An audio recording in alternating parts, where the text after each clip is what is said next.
Et au bout d'un moment, on se rend compte qu'on a les pensées de ses intestins. Et du coup, on a les pensées beaucoup plus claires. On est très dans l'instant présent, on n'est pas à gamberger sur la suite. On dort beaucoup mieux. On a besoin de moins de sommeil parce qu'on a plus d'énergie. Et moi qui étais une grande, grande dormeuse devant l'Éternel, là, j'ai vraiment vu la différence. Et tout d'un coup, ça m'a changé la vie parce que j'avais beaucoup plus de temps.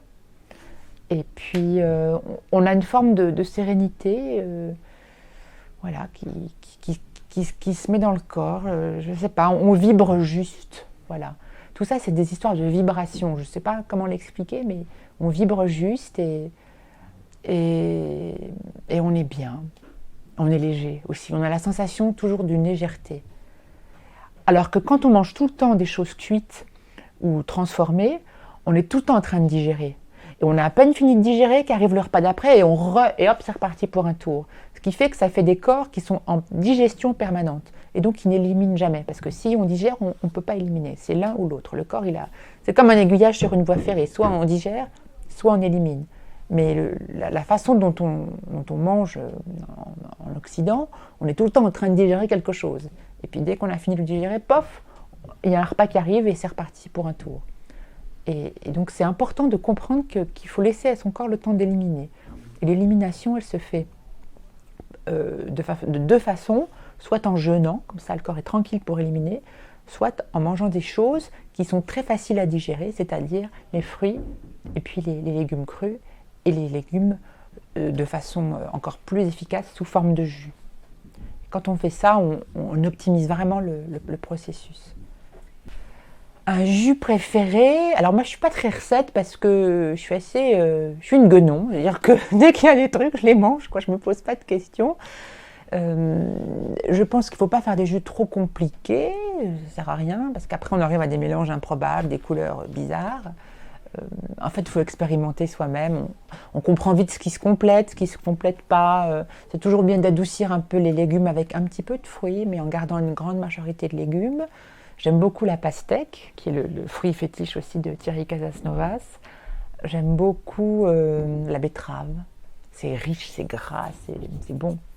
Je suis arrivée à aimer le céleri, qui n'est pas évident, parce que le céleri, c'est fort. Et ça s'adoucit très bien avec de la Granny Smith, les pommes vertes comme ça, acidulées. Et puis toujours du gingembre et du curcuma dans les jus.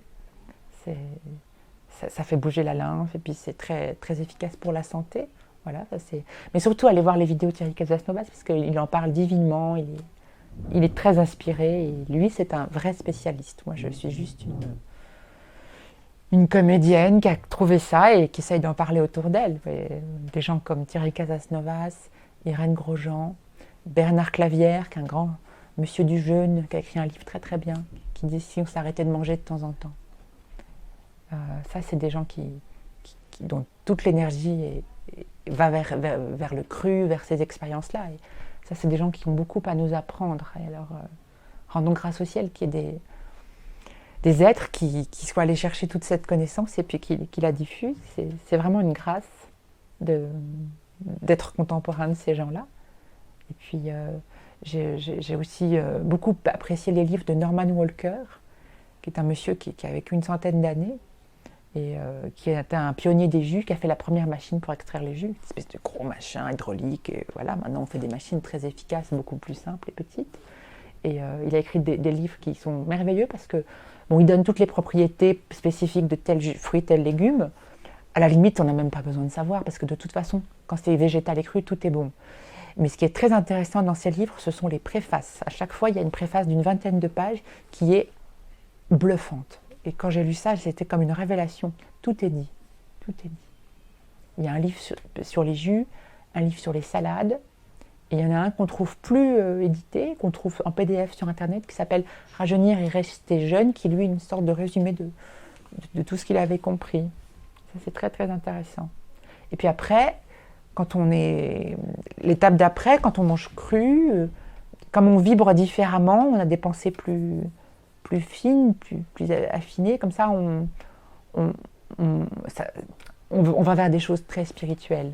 Ça, c'est l'aventure intérieure de chacun.